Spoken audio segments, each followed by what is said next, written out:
سلامونه ملګرو، زه ورور آغا یم او تاسو ته یوې نوې ویډیو سره راغلی یم. د رخصتیو پر مهال کله ناکله یوه کوچنۍ تېروتنه انسان داسې ځای ته رسوي چې بیا ترې د بیرته راګرځېدو هېڅ لاره نه وي. د روینز 2008 په دې کیسه کې ویره په خاوره کې نه بلکې په یوه داسې ژوندي راز کې پټه ده چې هر څه تر خپل اغېز لاندې راولي.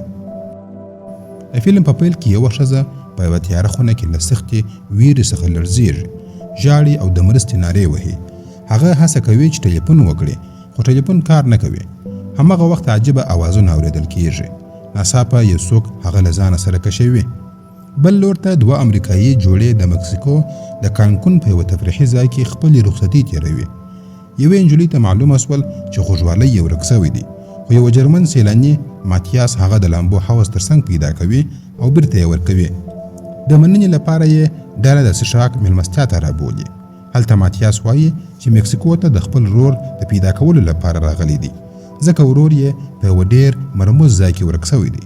دا ځای په هیڅ سیاحتي لارښود او یا ویبپاڼه کې نه دی یاد سوی. د دې خبرې له امله ټوله زړه نازړه سول چې هغه ځای وګوري. نو سبا سهار ماتیاس هغوی ته بلنه ورکوي چې ورسره ولاړ سي.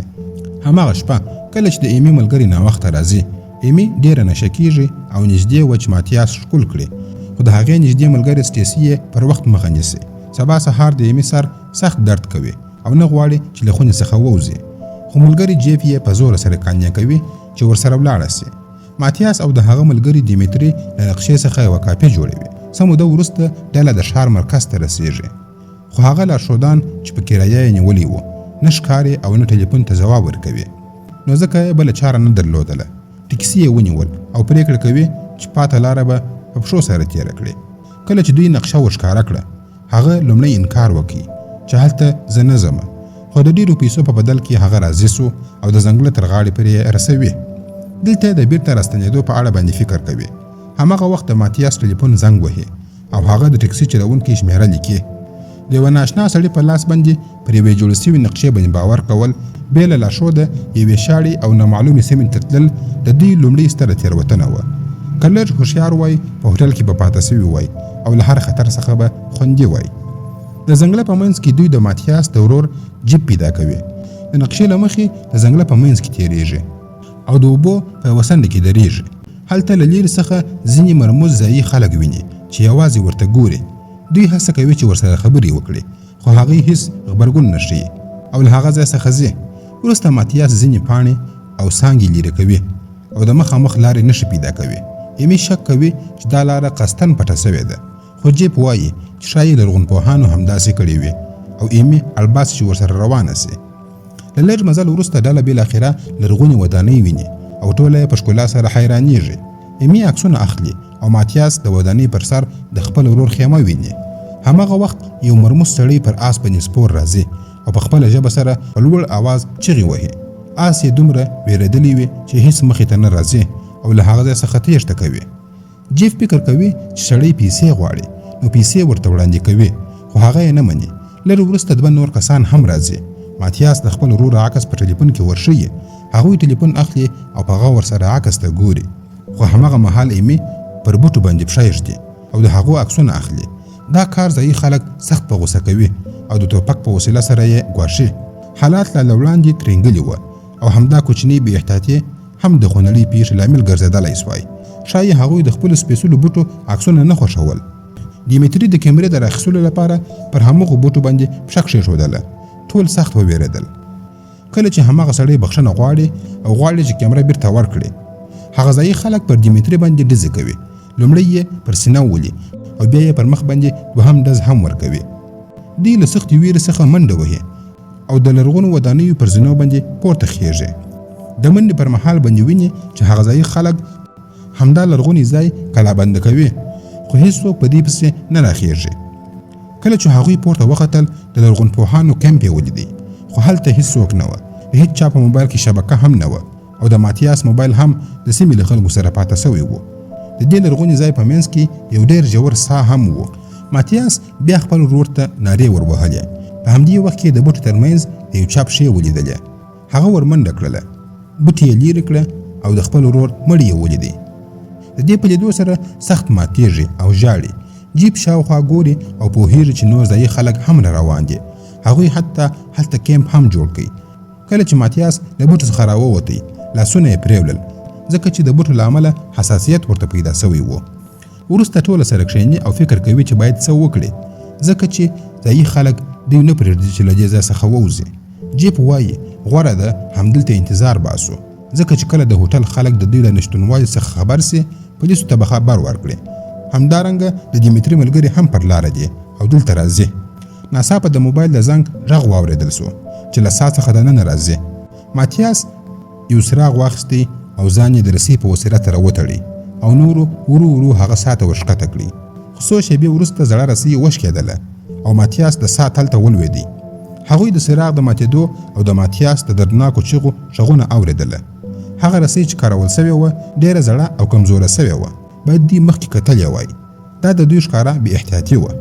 وروسته هلکانو بله رسۍ برابره کړه او دا ځل یې سټیسي ښکته وروستله چې هغې یو بل څراغ هم له ځانه سره یوړي.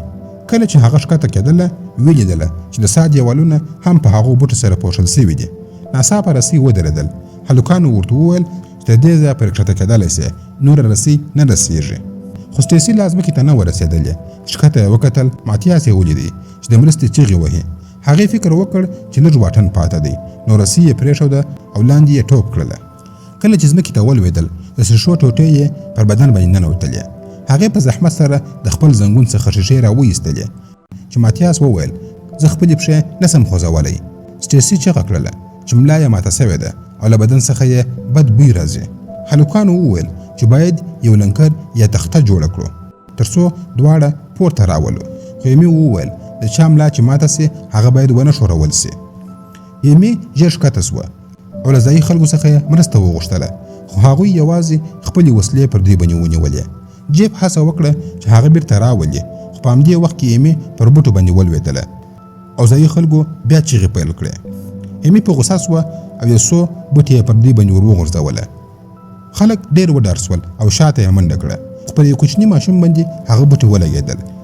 د هغه ځایي خلکو ترمنځ بحث پیل سو او په پای کې یې هغه ماشوم په ډزو سره ووژي. د هغه مور په خاموشي سره ژړله. جیب خپل ملګری بیرته ژر پورته بوتله. د ځایي خلکو دا چلند چې خپل ماشوم یې یوازې د یوه لرګي د لمس کولو له امله ووژي. دا معلومه سوه چې له دوی سره هیڅ خبرې کول امکان نه لري. اوس یوازې یوه لاره پاته وه هغه هم تېښته. دوی د ټولو پیښو په اړه باندې خبرې وکړې او یو پلان یې جوړ کړی. هغوی پوه سول چې د دې ځای خلک له همدې بوټو څخه ویره لري ځکه یې پر دیمیتري او ماشوم باندې ډزې وکړې. هیڅ چاته یې د وتلو اجازه نه ورکوله خو دوی خپله هم له دې بوټو سره تماس نیولی و.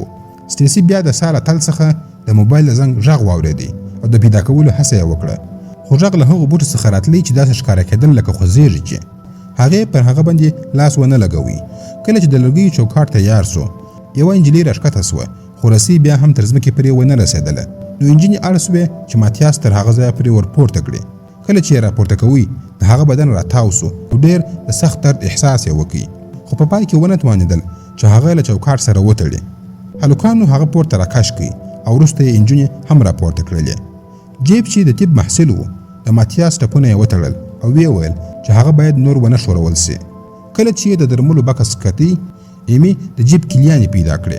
جیف د دیمیتري د سبا سهار د الوتنې ټیکټ هم پیدا کړي او پوه سو چې که دیمیتري بیرته را نسي خامخا به یې څوک د هغه په لټه پسې راووځي. د سټیسي ملګري ایریک څراغ چارج کړي او جیب پر ماتیاس باندې یوه کمپله واچوله تر څو یخني یې ونسي. د ماتیاس پښې زخمي سوي وې او میکروب یې اخیستی و. هغه ویرېدی چې شاید مړ سي. ایمي د سټیسي زخمونه پاک کړله. سټیسي په ژړا سوه ځکه د هغې له امله د ماتیاس درد نور هم زیات سوی و. کله چې پوه سول چې ځایي خلک لا هم د کنډوالې شاوخوا ولاړ دي ټول په خیمه کې ویده سول. ایمي د سټیسي او ایریک د خبرو په اورېدو سره خفه سوه. سبا سهار جیب د بوټو پر پاڼو باندې غوسه سو او ویره یې لرله چې کوم هډوکی به وویني. سټیسي چې له خوبه راویښه سوه وډار سوه ځکه بوټي د هغې د پښې پر ټپ باندې راتاو سوي وه. ایریک ورسره مرسته وکړه او بوټي یې ترې لیرې کړه. دواړه سخت حیران سول ځکه چې بوټي د هغې په زخم کې دننه راشنه سوي وه. ایریک د بوټو پر ایستلو سره پیل وکړي خو سټیسي وویل چې زه احساس کوم بوټي زما په بدن کې دننه سره شوري. هماغه وخت ماتیاس وویل چې په بدن کې یو څه سم نه دي او ایمي ورغله چې حالت یې وګوري. کله چې جیب کمبله پورته کړه ویې لیدله چې بوټي د هغه پر دواړو پښو باندې راتاو سوي دي. هغه ورسره مرسته وکړه چې بوټي لرې کړي، خو د پښو پر سر یې ډېر زخمونه وه او پاکولو ته یې ډېره اړتیا وه. په همدې وخت کې هغه مات موبایل چې پر مځکه باندې پروت و بیا یې د زنګ غږ پیل کړي. ایمي او سټیسي څراغ واخیستی او بیرته د سا تل ته ښکته سوله. د یوه تونل له دننه څخه غږ راتلی، نو دوی اړ سوه چې د بوټو له پاس څخه تیر سي او تونل ته ورننوځي. هلته یې یوه ښځه ولیدله چې په تاکونو کې راګیر سوې وه. کله چې د هغې مخ راوګرځوي معلومه سوله چې هغه مړه سوې ده. د هغې په لاس کې یو موبایل و. دواړو ژر موبایل راواخیستی، خو معلومه سوه چې موبایل مات سوی دی. هماغه زنګ بیا واورېدل سو. اوس دوی پوه سول چې دا غږ د بوټو ګلان جوړوي او د موبایل د زنګ نقل کوي. کله چې ایمي غوښتل ګل ته لاس وروړي، بوټي یې مړوند ونیوي، خو په زوره سره یې ځان خلاص کړي. په دیوالونو باندې بوټي ټوله سره وخوځېدله او د یوه مړي په ټېل وهلو سره یې څراغ ترې واخیستی. نجونې په منډه د تونل په لور باندې وتښتېدلې او بوټو یې د نیولو هڅه کوله. ایمي په ډېره سختۍ سره د باندې راووتله، خو د سټیسي پښې په بوټو کې بندي سوي وې او هلته لاندې ولوېدله. بوټو هغه راکشوله، خو ایمي بیرته ور وګرځېدله، لاس یې ونیوی او ویې ژغورله. دواړې رسۍ ته ور ورسېدلې او په لوړ غږ سره یې د مرستې چغې وهلې. هلکانو رسۍ راکش کړه او دواړې یې بیرته راپورته کړې. بوټو د دیوالونو له خوا څخه بیا هم د هغوی د نیولو هڅه کوله، خو دوی دواړه نیکمرغه وې او په سلامتۍ سره راپورته سولې. د دې وروسته دوی بیا بحث پیل کړي چې اوس باید څه وکړو. ایریک غوښتل چې د باندې ولاړ سي او مرسته راوبولي، خو جیپ ورته وویل چې هغه ځایي خلک به یې په ډزو سره ووژني که چیرې له کنډوالۍ څخه د وتلو هڅه وکړي. جیف وویل یقینا به څوک د دوی په لټه کې راځي، تر هغه وخته باید یوازې د ژوندي پاتې کېدو هڅه وکړو. وروسته ټولو خواړه او اوبه سره وویشلې او لږ لږ یې وخوړلې. جیف ماتیوس ته اوبه ورکړې، خو ویې لیدله چې حالت یې نور هم خراب سوی دی. وروسته جیف ټولو ته وویل که غواړي ماتیاس وژغوري باید پښه یې ور پرې کړي تر څو میکروب یې نور بدن ته خپور نسي. بیا بحث پیل شو، خو ماتیاس خپله وویل همدا کار باید تاسو وکړي. نجونې په خیمه کې انتظار باسي. جیب ماتیاس ته لږ الکول ورکړل، بیا یې کمربند د هغه په غاښو کې ورکړي تر څو د پښو د پرې کولو پر مهال باندې ژبه ونه چیچي. ایریک یې پښې کلکې ونیولې. جیب یوه تیاره ډبره راواخیستل او د هډوکو د ماتولو لپاره یې وکاروله. بیا یې په کوچني چاقو باندې د پښو د پرې کولو هڅه وکړه. ماتیاس په ډېر درد سره چغې وهلې. ایریک په ډېر زور سره هغه نیولی و تر څو ونه ښورېږي. وروسته جیب د پښو هغه پرې سوې برخه په اور سره داغ کړه تر څو وینه یې ونه بهیږي. د ماتیاس د چغو په اورېدو سره نجونې له خیمې څخه راووتلې او پر جیب باندې یې نارې کړلې، ځکه هغه ویلي وه چې ډېر درد به احساس نه کړي، خو درد یې ډېر سخت و. په همدې وخت کې بوټو د هغه پرې سوې پښو غوښه خوړل پیل کړل او ټولو ته معلومه سوه چې دا بوټي عادي نه دي بلکې ژوندي او خطرناکه دي. هغه شپه جیب بیا ښکته ولاړی، خو هغه ځایي خلک لا هم د کنډوالۍ ساتنه کوله. سټیسي په خیمه کې ژړله او ایمي او ایریک د باندې سره ناست وه او خبرې یې کولې. ایمي احساساتي سوه او خپل سر یې د ایریک پر اوږه باندې کښېښودی. ایریک هڅه وکړه هغه آرامه کړي. سټیسي د ایمي د ژړا غږ واورېدی، له خیمې څخه راووتله او ګمان یې وکړي چې یو څه ناسم روان دي. بیا د دوی ترمنځ شخړه پیل سوه. کله چې جیب بیرته راغلی، سټیسي په غوسه ایمي ملامته کړه او ویې ویل چې هغې ورسره خیانت کړی دی، په داسې حالت کې چې د ژوند او مرګ خبرې وې. د دوی یووالی تر هر څه مهم و، خو د یو بل په اړه باندې شک او بېباوري هغوی کمزوري کړل. ټول په خپلو خبرو بخت وه، نو هیڅ چا پام ونه کوي چې بوټي ورو ورو د ماتیاس پر لور باندې را روان دي. بوټي د هغه خولې ته ننوتل او هغه یې په دردناکه ډول سره ووژي. کله چې د جیب پر پام سو او د ژغورلو هڅه یې وکړه نو ډېر ناوخته سوی و. سټیسي سخته وویرېدله. هغې فکر کاوه چې بوټي اوس د هغې بدن ته ننوتلی دي او هغه به ووژني. هغې چاقو راویستي چې ځان پرې کړي، خو ایریک یې مخه ونیوله. خو سټیسي لا هم په غوسه چغې وهلې او ایریک یې شاته ټېل وهي. هماغه وخت ټولو یو غږ واورېدی. ګلانو د سټیسي خبرې په هماغه آواز او لهجه سره بیرته تکرارولې. سبا سهار جیب او ایمي ولیدل چې هغه ځایي خلک د کنډوالۍ شاوخوا مالګه شیندي تر څو بوټي خپاره نه سي. جیب وویل چې دا بوټي باید ډېر پخواني وي، ځکه دلته آن حیوانات هم نه رانږدې کېږي. په همدې وخت کې ایریک له خیمې څخه راووتی او نورو ته یې وویل د سټیسي حالت باید وګورو. معلومه سوه چې د هغې تر پوستکي لاندې یو څه سره شوري او هغه غواړي چې راویې باسي. جیب د هغې پر پښه باندې الکول واچوله. هغه ځای یې لږ پرې کړي او خپلې ګوتې یې دننه کړې تر څو هغه بوټي راوباسي. سټیسي له سخت درد څخه چغې وهلې، خو بیا یې هم وویل مې پرېږدئ، دوام ورکړي. وروسته جیف د هغې پر شا هم دا کار وکړي او له هغه ځای څخه یې هم یو څو بوټي راویستله. بیا زخمونه ور پاک کړل او ویې تړله. وروسته دوی د خپل ژوند وروستۍ خواړه وخوړله. سټیسي ورو ورو عجیبه چلند پیل کړي. هغې وویل چې لا هم د پوستکي لاندې بوټي سره شوري.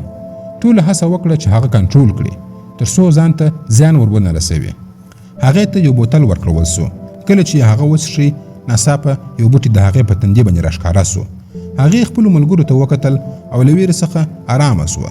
ایریک نور دا پر ځان باندې منلې وه چې هیڅوک د ژغورلو لپاره نه راځي. نو ویې ویله چې هماغه شپه به د تېښتې هڅه وکړي. وروسته کله چې ټول ویده سوه سټیسي یو غږ واورېدی او له خیمې څخه د باندې راووتله. چاقو یې راویستی او بیا یې د ګلانو غږ واورېدی چې د هغې په خپل اواز یې وویل بوټي پرې کړه. څو شېبې وروسته نور هم راووتله او سټیسي په وینو کې ولاړه ولیدله. د هغې پر ټول بدن باندې ډېر ژور زخمونه وه.